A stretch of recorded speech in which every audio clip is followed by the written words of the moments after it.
अस्सलाम वालेकुम, नमस्कार, सत श्री अकाल एंड गुड इवनिंग। मैं हूं आरज़ू काज़मी और आप हमेशा की तरह से देख रहे हैं जी पॉइंट ऑफ व्यू।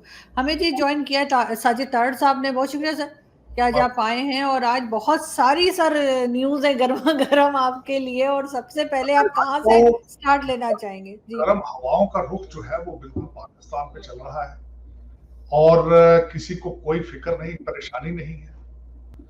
तो रोजाना सुबह उठते हैं, 10-15 न्यूज चल रही होती है अजीब अजीब किस्म की, जो आज आज जो है मैं समझता हूँ आज का दिन पीटीआई के नाम कि उन्हें जुडिशरी ने रिलीफ दे दिया है, बजाय इसके कि जो पहले उनके प्रेसिडेंट मौजूद थे, निहाल हाशमी का, तलाल चौधरी का और जो दानियाल अजीज साहब का, उनकी माफिया वहां तक नहीं पहुंच सकी जहां खान साहब की माफी पहुंच गई।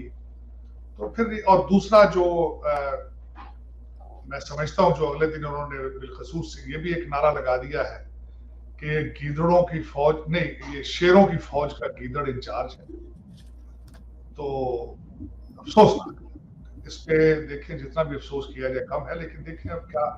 और इस वक्त जिस तरह एंजेलिना जूली पहुंच चुकी है, आपके अर्तुगरुल गाजी की पूरी जो है वो जो कास्ट है वो पाकिस्तान पहुंच चुकी है, लेकिन आपके अपने पाकिस्तानी वहां नहीं पहुंच रहे। दुख की बात ये एंजेलिना जूली ने कहा है कि दुनिया को चाहिए कि पाकिस्तान की मदद करे, रिकमेंड करेंगे। अब मैं 2-3 कल वजू एक आर्टिकल पढ़ रहा था, उस आर्टिकल में यह था कि पाकिस्तान की मदद क्यों नहीं की जा रही। आपके नॉलेज के लिए ये डान अखबार ने आर्टिकल लिखा है। उन्होंने कहा है कि पाकिस्तान की मदद इसलिए नहीं की जा रही कि पाकिस्तान को तखमीने ही नहीं है, अभी तक सही तखमीने ही अपनी लगा सके कि इसके डैमेजेस क्या है। या मैं बताना चाह रहा हूं कि एक और चीज ऐड करूंगा, 2010 का जो फ्लड आया था उससे दुगना आपका नुकसान हुआ है। उसमें तकरीबन $10 बिलियन का लॉस हुआ था। इसके अंदर 8 से 10 बिलियन का था 2010 में। आज का तखमीना अगर लगाया जाए तो तकरीबन $20 बिलियन का नुकसान आपका हो चुका है। और दुनिया ने अभी तक आटे में नमक के बराबर आपको पैसे दिए हैं, और उसकी दो वजूहत है। एक तो आपने अपने फ्लड को असेस ही नहीं अभी तरीके से किया, और दूसरा इस सबसे बड़ी वजह यह है कि दुनिया इस वक्त यूक्रेन को, वेस्टर्न कंट्री सारे यूक्रेन की तरफ तवज्जो है, वो वहां पैसे उनको दे रहे हैं। और दूसरा आपके बारे में उनका इंप्रेशन ये है, तीसरी वजह डान ने ये बताई है कि यू आर हैबिचुअल, आपकी आदत बन चुकी है कि दुनिया से पैसे लेके करप्शन करना। तीसरी वजह उसकी, क्योंकि आपने कोविड में भी फ्रॉड लगाया है, आपने खाए पैसे उसमें से, सलजले में से भी खाए, पिछले सैलाब भी जाते हैं, तो वो पैसे जो पहुंचते दुबई और लंदन में है वो असली जगह पहुंच नहीं सकते। इस वजह से भी दुनिया आपकी जो मदद नहीं कर रही। और आखिरी बात जो है, दुनिया की इकॉनमी वैसे ही स्लगिश है due to the COVID. Supply chain अभी तक जो है वो बहाल नहीं हो पा रहा, आखिरी उसकी वजह है। लेकिन इस पे पाकिस्तान में लोगों ने तवज्जो नहीं दी है, अफसोस की बात है। लोग अभी तक जो है वो अपने म्यूजिकल कॉन्सर्ट्स में ज्यादा बिजी हैं, सियासत और पावर और पैसे के पीछे लोग बिजी हैं, इंसानी अलमिया की तरफ उनकी तवज्जो नहीं है। बिल्कुल ऐसा ही सर। और साथ साथ अगर हम देखते हैं, अगर हम पॉलिटिकल पार्टीज को देखें, तो इमरान खान साहब का कहना है कि जी वो लॉन्ग मार्च भी सैटरडे को करने जा रहे हैं। उसको आप किस तरह देख रहे हैं? राना सनाउल्लाह का कहना है कि सब तैयारी कर ली है, लोगों को रोकने के लिए भी, शेलिंग के लिए भी, हर तरह की। राना सनाउल्लाह साहब ने कहा है कि हमने सूबों को रिक्वेस्ट की है कि हमें एडिशनल जो है सोर्सेज, जो एडिशनल पुलिस भेजी जाए वहां से तो नहीं आएगी वो, लेकिन उन्होंने रेंजर्स और फौज को वहां पे अपने दादो शुमार भेज दिए कि हमें इतने लोग चाहिए। लेकिन यहाँ पे मैं आपकी फेडरेशन को गिरता देख रहा हूँ। एक पहले अलमिया, एक मैं जिंदा ही था उस वक्त जब वो एक बुक का नाम था मैंने ढाका डूबते देखा। जी बिल्कुल। तो आज मैं नौज बिल्ला जो मैं बल्कि मैं सोचना भी नहीं उस चीज को चाहता, लेकिन आज मुझे पाकिस्तान डूबता नजर आ रहा है। क्यों? अब मैं ये बताना चाहूंगा। पहले आपके दो सूबों ने आईएमएफ के साथ डायलॉग करके आपकी फेडरेशन को डिनाई किया। आज दोबारा सूबा पंजाब ने, जो कि पाकिस्तान का एक सबसे बड़ा लुक्रेटिव सूबा है, वहां पे सीसीपीओ डोगर साहब है, उनको आईजी ने इंस्ट्रक्शन की थी कि दहशतगर्दी का जावेद लतीफ और मरियम औरंगजेब पे पर्चा ना दिया जाए, लेकिन सीसीपीओ ने पर्चा एफआईआर काटी। फेडरल गवर्नमेंट का स्वाबदीद है कि उन्होंने उनको वापस बुलाया, लेकिन पंजाब गवर्नमेंट उसको रिलीज नहीं कर रही। उनकी जो तस्वीर छपी है आज इस वक्त वायरल हो चुकी है डोगर साहब की, CCPO की, जिस तरीके से उन्होंने जाके परवेज इलाही साहब के सामने घुटनों के बल हुए हैं, उससे आपके मुस्तकबिल का, आपकी फेडरेशन के बारे में अंदाजा लगाया जा सकता है। Pakistan is not in good shape. सूबा पंजाब अलग चल रहा है, सूबा सरहद अलग चल रहा है, आपकी गिलगित बिल्तिस्तान अलग चल रहा है, सूबा आपका आजाद कश्मीर अलग चल रहा है। और इस वक्त you are completely have become unpredictable कि आपके शॉट्स कौन काट रहा है, किसकी हुकूमत है इस वक्त, आपकी शॉट्स कौन, आपके जिस तरीके से खान साहब ने कल आपकी एस्टेब्लिशमेंट को चैलेंज किया है कि शेरों की फौज का सरबराह जो है वो गीदड़ है, जिस तरीके से उन्होंने ओपन चैलेंज किया है, मेरे ख्याल में पाकिस्तान डजंट एग्जिस्ट एनीमोर। उसकी वजह ये है कि फेडरेशन ना हो तो फिर क्या है। फिर अब सिर्फ एक चीज बची है आरज़ू, आखिरी चीज ये बची है, हर सूबे का झंडा अपना हो, तराना अपना हो, और वीजे लेकर एक दूसरे के जाए, तो this is all is left मेरे ख्याल में। करेंसी भी अपनी बना लेते हैं, करेंसी खान साहब ने चकवाल में कहा है कि मिस्टर एक्स और वाई कॉल करे तो वापस धमकी दो, लेकिन खुद छुप जाते हैं पेशावर जाके। तजाद तो इस चीज में। अब देखें, एक ही चीज कंप्रोमाइज नहीं कर रही अदलिया। क्या आज का आपने देखा है कि पिछले 3 लोगों को, निहाल हाशमी वगैरह को सब कुछ छोड़ के, बल्कि आज मेरी एक बंदे से बात हुई है जो कोर्ट रिपोर्टर है, उसने 2-3 चीजें डिस्क्लोज की हैं। उन्होंने कहा कि इस वक्त जो चीफ जस्टिस थे उन्होंने अपने बेंच के साथ कंसल्ट नहीं किया, उन्होंने अभी पूरी माफी मांगी नहीं थी खान साहब ने, तो उन्होंने इंटरप्ट करके कह दिया हाँ माफी होगी, आगे चले 3 अक्टूबर में बात करेंगे। दिस इज हाउ, फिर इसको आप इंसाफ कहेंगे, अदालतें कहेंगे, जो मर्जी कह लें आपके। फिर आप कहते हैं कि बाहर से लोग इन्वेस्टमेंटें नहीं लेकर आते। अगर आपकी जुडिशरी, आपकी अदालतें इंसाफ नहीं दे पाएंगी तो इन्वेस्टमेंट कौन लेकर आएगा? बंदा ही होगा जो लेकर आएगा वहां पर इन्वेस्टमेंट। तो सर, साथ साथ अदालत ने ये भी तो कह दिया कि इमरान खान साहब को कि जी आपको चाहिए कि आप पार्लियामेंट में वापस चले जाएं। मतलब ये अदालत का काम तो नहीं है ना कि वो किसी को बताए कि उसने कहाँ जाना है। बस मैं आपको हमेशा आपके कहता हूं कि आपके जर्नैल सियासी और आपके सियासी जर्नैल, अदालतें सियासी और सियासी अदालतें, आपका तो सारा यही चल रहा है। बंदयाल साहब का दामाद जो है वो मुझे किसी ने यही बताया है मुबीना तौर पर कि वो इज MP है ऑफ PTA। तो आपके तो आप उन्हें चाहिए था अपने जो सियासी मुकदमात में से अपने आप को रिफ्रेन करते, कॉन्फ्लिक्ट ऑफ इंटरेस्ट है उसमें। लेकिन ये कि फिर उसमें तो फिर जिस तरह वो फरमाते हैं, कहते हैं हम ज़मीर के मुताबिक फैसले करेंगे। भाई फैसले कानून और आइन के साथ होते हैं, ज़मीर और जज्बात का इसमें क्या है? लेकिन पाकिस्तान में लैंड ऑफ अनप्रेडिक्टेबल। अब तो आपके बारे में जो है लोग बहुत प्रेडिक्ट कर सकते हैं, चीजें बता सकते हैं कि क्या हो रहा है, क्या होने वाला है, क्योंकि आप इस वक्त यू आर कंफ्यूज्ड, आप बिल्कुल कंफ्यूज्ड है। 25 करोड़ अवाम लोग, जो अवाम है पाकिस्तान के, वो इस वक्त completely living in Twitter world, living in लेकिन ट्विटर बच्चे नहीं देता, ट्विटर खाना भी नहीं देता, इनको ये नहीं पता इस बात में। सर, साथ साथ अमेरिकन प्रेसिडेंट ने भी तो कहा है कि सब पूरी दुनिया से एक तरह से कहा है कि जी पाकिस्तान की मदद करें, मगर वहां पर कल मेरे ख्याल है तकरीर भी है, कल स्पीच होगी, उनका एड्रेस होगा प्राइम मिनिस्टर शहबाज शरीफ का।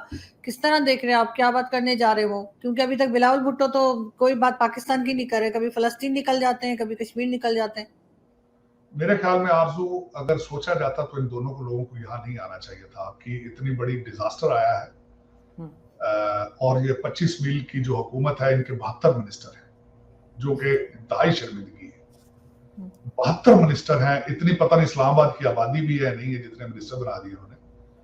और दूसरा, अपने सैलाब की बात ना करनी, और जितनी भूख अफलास है पाकिस्तान में, अगर सोचा जाए तो पाकिस्तान के ऊपर इतना प्रेशर नहीं डालना चाहिए था, इतना आंटराज लेके यहाँ पे बारबेक्यू हो रहे हैं, यहाँ पे इवेंट्स हो रहे हैं।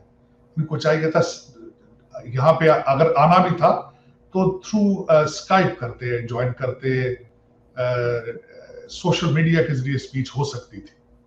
लेकिन वो कौन करे? जो 72 मिनिस्टर बना सकता है वो फिर कहते हैं जी वो 40-40। वैसे मजे की बात आपको बताता हूँ, शहबाज शरीफ साहब के वालिद वाले साहब कह रहा हूँ, बड़े भाई जब यहाँ पे आते थे 300-300 लोगों को लेकर आते थे, कुक साथ आते थे यहाँ पे नवाज शरीफ साहब के साथ, बिल्कुल पोते पोतियां आते थे। उन्होंने तो इस चीज की यूनाइटेड नेशंस की इतनी तजलील की थी कि अपनी दोती को उन्होंने अपने लैब पे बिठा के यूनाइटेड नेशंस के अंदर ले आए थे। समाज अभी भी आपके जो आपके, मैं तो इनको चीफ मिनिस्टर ही कहता हूँ, शहबाज शरीफ को, इस्लामाबाद के चीफ मिनिस्टर हैं, ये अगले दिन टर्की गए हैं तो वहां पे सलमान शरीफ साथ टेबल पर बैठ के बातें कर रहे थे, जिस तरीके से जहांगीर तरीन साहब जाके कैबिनेट में जाके बैठते थे। बिल्कुल। तो ये फिर इस तरह के लोग जब करेंगे हुकूमत, इस तरह के लोग जब पावर में आते हैं, नेशनलिज्म नहीं है, किरदार नहीं है, इखलाक नहीं है, तो फिर यही कुछ होगा। लेकिन ये सब लोग गए कहाँ सर? ये जहांगीर तरीन साहब का आपने नाम लिया, ये कहाँ गायब हो गए सब लोग? वैसे आपको मैं बताऊं, जहांगीर तरीन साहब पार्टी बनाने में सरगर्म है। उन्होंने जनूबी पंजाब के अंदर कालें करनी शुरू कर दी हैं एमपीएस को, और उनकी कालें काम भी कर रही हैं, क्योंकि अगले दिन पीटीआई की जो मीटिंग हुई है लाहौर के अंदर, उसमें 24 या 26 एमपीए नहीं आए। तो जो आपके जहांगीर तरीन साहब हैं, वो जनूबी पंजाब के अपने लोगों को साथ लेकर पीटीआई नंबर 2 बनाने में सरगर्म है वो, और मेरे ख्याल में जल्द ही सरप्राइज देंगे। लेकिन मेरी अगर जो आप पूछ रही थी, तो शहबाज शरीफ साहब को, बिलावल को अमेरिका नहीं आना चाहिए था सरकारी खर्चे पे, इनको चाहिए था सलाब ज़रदान के साथ बैठते। देखिए, जब आपके आधा पाकिस्तान डूब चुका हो, 20 बिलियन का नुकसान हो चुका हो, उसका प्राइम मिनिस्टर या उसका फॉरेन मिनिस्टर 5 स्टार होटलों में जाके फर्स्ट क्लास जहाजों में उड़ता अच्छा नहीं लगता। एंजेलिना जूली वहां पे बैठी है और हमारे यहाँ बैठे हैं, तो आप इसी से अंदाजा लगा लें कि आप कितने सीरियस हैं। बिल्कुल, आप ठीक कह रहे हैं सर। हमारे लोग जो है वो अमेरिका बैठे हुए, और वो बेचारी जो है इतना ट्रेवल करके वो यहाँ पर आके सिंध में दादू जैसे इलाके में वो बैठी हुई है। मगर सर साथ साथ जो हमारे प्रेसिडेंट है आजकल, आरिफ अलवी साहब, उनका कहना है कि इमरान खान और शहबाज शरीफ को साथ बैठ जाना चाहिए। कैसे? उनसे पूछना चाहिए जो आपके रहबर हैं, आपके चेयरमैन हैं, जो आपकी पार्टी के, उनसे उन्होंने मशवरा किया है पहले। अच्छा हाँ, दूसरी एक और बात आपको बड़ी इंटरेस्टिंग बताना चाहूंगा, जो आरजू आप बिल्कुल मिस कर रही है। एक बहुत बड़ी खबर ये है, ये भी एक खबर ब्रेक हुई है कि पीटीआई ने पीपल्स पार्टी को सिग्नल भेजा है कि आप हम ज्वाइन करें तो हम आपको पीडीएम से अच्छा पैकेज देने के लिए तैयार हैं। तो और दूसरा ये कि पीटीआई इस वक्त जो हमारे 21वीं सदी के जो पैगंबर हैं, उन्होंने तो खासकर अगर देखा जाए तो परवेज लाई साहब को भी डाकू कहते थे, शेख रशीद को चपड़ासी कहते थे। मैं इनको चपड़ासी ना रखूं, तो यू टर्न आज भी ले लिया उन्होंने, कहा जी जो मैं माफी भी मांगता हूँ। लेकिन मेरे ख्याल में कल मैं अगले दिन किसी से बात कर रहा था, इस वक्त वैसे चाहिए कि असेंबलियां तोड़ के वैसे ही इमरान खान साहब को चीफ बना देना चाहिए, इनको क्या you are CEO of Pakistan, क्योंकि this is what he wants to he behave like. अगले दिन उन्होंने अपनी एक कमेटी में ये भी कहा है, अपने जो खास लोग थे उनको ये भी इन्होंने कहा कि हमने अगला चीफ हमने अपॉइंट ना किया तो हम इलेक्शन जीत नहीं सकेंगे। दिस इज व्हाट ही से, इनकी अपनी सेइंग है, बिकॉज पार्टी के लोगों ने बाहर निकल के लोगों से बातें की। तो फवाद चौधरी साहब भी तो आजकल बड़े नाराज नजर आ रहे हैं, और खासतौर पे वो हामिद खान साहब से उन्होंने कहा है कि जी पता नहीं कुग्गू घोड़ा है क्या उन्होंने उनका नाम दिया है। लेकिन एक मैं यहाँ पे दूसरी बात बताना चाहूंगा, जो मेरी इंफॉर्मेशन यहाँ तक आई है, -1 फार्मूले में जो कई लोग हैं, लेकिन फवाद चौधरी साहब -1 फार्मूले में इंटरेस्टेड नहीं है। Asad Umar is interested in -1 formula, Qureshi साहब इज इंटरेस्टेड इन -1 फार्मूला, और कई लोग हैं ऐसे जो इस वक्त एस्टेब्लिशमेंट से छुप के जो बातें कर रहे थे। अगले दिन इमरान खान साहब ने उन सबको डांटा है कि उनसे पूछे दोबारा आप नाम मिला करें। तो उसमें फवाद चौधरी साहब आपने याद कराया, फवाद चौधरी साहब ने तो अगले दिन जो इससे भी इंटरेस्टिंग ट्वीट की है, आप वो भूल चुकी हैं। उन्होंने कहा है कि फौज को परमानेंट गवर्नमेंट का हिस्सा बना देना चाहिए बर्मा की तरह।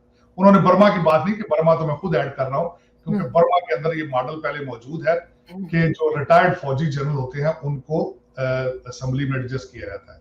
ये फवाद चौधरी साहब ने उसी के मॉडल के तहत एक ट्वीट की है, जो कि एक बड़ी शॉकिंग है, जिसके बारे में अगले दिन जावेद चौधरी साहब ने इसके ऊपर आर्टिकल लिखा है, वेरी इंटरेस्टिंग। उन्होंने कहा है कि रिटायर्ड फौजी जनरल एडजस्ट कहाँ हो सकता है, तो उन्होंने उस पर सारा कुछ डिफाइन किया है कि रिटायर्ड फौजी चीफ जो है उसको सदर पाकिस्तान बनाया जा सकता है। दूसरी सारी पोजीशनें चेयरमैन सेनेट, वजीर आजम, ये सारी चीजें वो सारे इलेक्टेड हैं, लेकिन सदर पाकिस्तान ये उनकी डेफिनेशन थी ऑफ द ट्वीट ऑफ मानूस। तो ये बातें तो इस तरह की चल रही हैं। देखें तो सर रिटायर्ड फौजी तो पहले ही हर सिविल इदारे में बैठे हुए हैं, सभी कुछ कर रहे हैं, एम्बेसडर्स भी लग जाते हैं, कोई 21 के 25 के करीब एम्बेसडर्स भी हैं। आपने गलत कहा है आरजू, मैं नहीं डिसएग्री करूंगा। आप ये क्यों नहीं कहते कि पहले असेंबली में भी घेर के एमएनएस को फौजी लाते हैं? खान साहब का पिछला बजट भी आपकी एस्टेब्लिशमेंट ने पास कराया था। जो वहां पे असेंबली के अंदर कार्रवाई होती थी तो वहां एमएनए कौन इकट्ठे करता था? आप ये क्यों नहीं कहते कि पहले भी तो वही चला रहे हैं? लेकिन वो वही चला रहे हैं। अब कहां है वो जो अब निकल क्यों नहीं रहे एक्स और वाई? अब वो निकल क्यों नहीं रहे गीजड़ों की फौज है जो अब शेरों की फौज? अब किधर चला गया काम? प्रॉब्लम तो ये है जो लाने वाले हैं। देखिए 3 चीजें आज मैं ये भी बताना चाहूंगा कि पाकिस्तान को सारा इस वक्त जो क्राइसिस है, देखिए भुट्टो किसने तैयार किया था? अयूब खान ने। नवाज शरीफ को किसने तैयार किया था? जियाउल हक ने। इनको तैयार किसने किया? एस्टेब्लिशमेंट ने। ये सारे तो इनके बच्चे हैं। तो बच्चे दिए हैं, प्रोजेक्ट तैयारी करते हैं, नहीं चलते तो फिर अब छोड़ के खुद क्यों चले गए? अब पाकिस्तान को बचाते क्यों नहीं? ये एक बहुत बड़ा क्वेश्चन मार्क, एक बहुत बड़ा सवालिया निशान है कि और सर वो जो इमरान खान कहते हैं कि हमें मिस कॉल्स आएंगी तो हम भी उसी तरह की कॉल्स करेंगे, अननोन कॉल्स आएंगी तो हम भी वही करेंगे, ये भी सारी स्टेटमेंट चल रही है उनकी। स्टेटमेंट उनकी आपको उन्होंने लोगों को कहा है कि मिस्टर अननोन नंबर से कॉल आए मिस्टर एक्स की तो वापस धमकी दो, लेकिन खुद पेशावर भाग जाते हैं। ये भी तो है ना कि कौम को कहना कि तुम लड़ाई शुरू कर दो एक्स से, मिस्टर एक्स के गले पड़ जाओ, खुद डर से जाके तो छुप जाते हैं पेशावर। मगर सर खुद ये कॉल किया करते थे मिस्टर एक्स को एक जमाने में। ये प्रोडक्ट मिस्टर एक्स की है। देखिए ना, जब इनकी बिल्डिंग के बनाने वाले भी तो मिस्टर एक्स है ना। इनको तो जब लाए गए थे असेंबली के अंदर, इनके अपने एमएलए नहीं आते थे, इकट्ठे होते थे भाई। और इस वक्त भी इनके पीटीआई के एमपीए जो है कई नाराज हैं, क्योंकि इस वक्त जो वहां पे काफ लीग वाले हैं वो सारी चीजें अपने एमपीए और अपने लोगों को अकोमोडेट कर रहे हैं। ये एक गिला शिकवा है। इन्होंने अगले दिन एक पीटीआई का एक एमपीए है, मुझे नाम भूल रहा है, उसको एक जिम्मेदारी दी है। He became ledger, he became bridge in between PTI, MPs and Pervez line. और वो बंदा जो पीटीआई के जो काम होते हैं एमपीएस के, उसको बताए जाते हैं, वो करवाता है। ये बहुत बड़ी शिकायत थी और इसी वजह से इनकी हुकूमत भी गिरने वाली थी वहां पे, क्योंकि इनके अपने एमपीएस जो है, जो मिनिस्ट्रियों के उम्मीदवार थे, जो बड़े ओहदों के उम्मीदवार थे, जिनके काम नहीं हो रहे, उनमें तकरीबन 26 एमपीए हैं जो कि इस वक्त बॉर्डर लाइन पर बैठे। लेकिन सर इस सारे तमाशे में वो फरा गोगी वाला किस्सा जो था वो कहीं पीछे रह गया। चल रहा है वो चल, आप शायद मिस कर गई हैं। इसने थोड़ा बहुत मीडिया ने कवर किया था कि मैडम गोगी के प्रोजेक्ट्स जो है दोबारा चालू हो चुके हैं। वो जो जितने उनके जो ब्यूरोक्रेसी और जो उनके हाथों मुस्तफीद हुई थी वो वापस आ चुकी है। तो उनके प्रोजेक्ट बहाल हो चुके हैं। बहाल हो गए ना, मतलब उनको पकड़ा झगड़ा तो नहीं जा रहा है, इसका मतलब है। नहीं, पकड़ते तो वहां है, लोग पकड़े जाते जहां लॉ एंड ऑर्डर होता है। जब ये बताया आप मुझे छोटा सा, हमारे जो मुफ्ती मैकियावली नियाजी साहब हैं, उन्होंने अगले दिन क्या फरमाया है? शहबाज गिल को उन्होंने कहा कि सूबे के अंदर इसको पोजीशन दे फौरन। बच्चा बहुत नाराज हुआ है, बच्चे को बहुत चोटें आई हैं, इसको फौरन कोई एडवाइजर लगाया जाए पंजाब में। वहां पे जब, और दूसरा अतात आरड़ साहब को देख लें, वो उधर से पंजाब से निकले हैं, फेडरल गवर्नमेंट में एडजस्ट कर लिया गया है। तो ये एक बंदरबाट है। एक चेंज है, एक बहुत बड़ा चेंज है। वैसे खान साहब जब गवर्नमेंट में थे तो वो बेतहाशा बुराइयां करते थे भारत की और उनके प्राइम मिनिस्टर की, और क्या कुछ नहीं कहते थे। और आज उन्होंने ये भी कह दिया कि नरेंद्र मोदी जो है वो बहुत ईमानदार आदमी है। और अचानक से ये तारीफें क्यों शुरू? वो क्या चाह रहे हैं कि भारत उनको गोद ले ले? क्या करें? नहीं, दर हकीकत आपको ये नहीं पता, वो मिस्टर एक्स के जख्मों पे नमक छेड़ने के लिए बात करते हैं। वो बात करते हैं जब भी उन्होंने फॉरेन पॉलिसी की तारीफें करते हैं, वो रशिया से तेल ले रहे हैं, वो भाई वो कैश दे के लेते हैं। आप उधार मांगने जाते हो, आप खैरात मांगते हो, आप कहते हो भाई रशिया हमें डेफर्ड पेमेंट्स पे, सऊदी अरेबिया से पेट्रोल लेते हो डेफर्ड पेमेंट से लेते हो। कहते हैं जी रशिया तेल देने के लिए तैयार था, गंदम किस चीज से आपने लेने थे? आपके पास करेंसी मौजूद है कोई लेने के लिए? हाँ, इंडिया की भारत की तारीफें करते हैं मिस्टर एक्स के जख्मों पे नमक छेड़ने के लिए, और आज की नहीं कर रहे, बड़े अरसे की कर रहे हैं। मैं इस पे मैंने बड़ी रिसर्च की।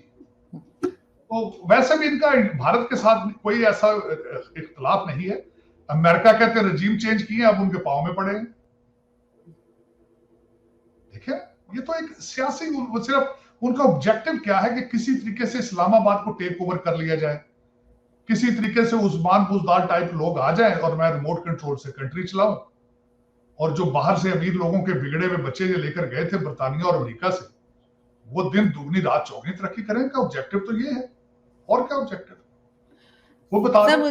3.5 साल में इन्होंने कोई अचीव किया हो, इन्होंने किसी से पैसा निकलवाया हो, किसी कोई इन्होंने एनआरओ जेब में रखा हुआ था। 90% गवर्नमेंट तो ऑर्डिनेंस के जरिए चलाई जाती थी, आपको पता ही है। खान साहब असेंबली में जाते थे, नहीं जाते थे वो। तो इसमें देखें पाकिस्तान का अब आगे बचना, इस वक्त हालात मैंने आपको बताया था, ये हुकूमत से बाहर रहे तब भी खतरनाक, हुकूमत में आए तो फिर पाकिस्तान के लिए खतरनाक। इस वक्त आपके मुकद्दर जो है लिखे जा चुके हैं कि सूबे अलग होंगे, चीजें अलग होंगी। और इस वक्त मैं जाती तौर पर बताऊं, इस वक्त हमारी जिसको कभी आप कहते हैं महकमा ज़राअत, कभी कहते हैं न्यूट्रल, कभी आप कहते हैं ये मीर जाफर हैं, कभी उनके हाथों में तेल लगा हुआ है, ग्रिप नहीं बन रही, उनकी स्लिप हो रहे हैं। जिस दिन उनकी ग्रिप पड़ गई तो सारी चीज ठीक हो जाएगी, क्योंकि इनको पता नहीं है कि इसको बनाने, कंट्री को अभी तक अगर यूनाइटेड रखा हुआ है तो they are the only source. Sir last में मुझे ये बताइए कि इमरान खान सैटरडे को क्या कर पाएंगे? जो लॉन्ग मार्च वो शुरू करने लगे हैं, उस पे क्या, कहां तक कामयाबी होगी? नहीं, उसको कोई कामयाबी मेरे ख्याल में नहीं। एक चीज में हुकूमत भी कामयाब रही है, एस्टेब्लिशमेंट। इन्होंने लोगों को थका लिया है काफी अरसे से। लोग अब कॉन्सर्ट देख देख कर, आपको पता नहीं है, कल न्याजी साहब के भांजे ने लाहौर में बार एसोसिएशन का इवेंट करने की कोशिश की, सारी कुर्सियां खाली पड़ी थी, वकीलों ने रिजेक्ट कर दिया इनका वहां सारा कुछ। खान साहब ने एक तो 4-5 घंटे इंतजार करते रहे कि वकील इकट्ठे हो वहां पे, वकील इकट्ठे नहीं हुए। फिर बाद में सफाइयां पेश करते रहे हैं कि पहले धूप बहुत ज्यादा थी, फिर कहते हैं बारिश हुई, इस वजह से वकील नहीं आए, वरना originally people have become tired जा जाके। हाँ, हो सकता है डीजे बट जैसे कोई 3-4 लोग इकट्ठे करें और बच्चों को किस तरह के वादे करें तो 4 बच्चे आ जाए, वरना। और दूसरी एक बात बताऊं आपको कि इनके बच्चे जो है, जो लौंडे लपाड़े इनके, वो बिगड़े हुए घरों के लोग हैं, वो जूते नहीं खा सकते। देखिए पीपल्स पार्टी और नून लीग वाले वैसे सारे दुकानदार हैं, वो भी नहीं बाहर निकलते। पीपल्स पार्टी वाले हैं, वो कोड़े खाते हैं, जूते खाते हैं वो।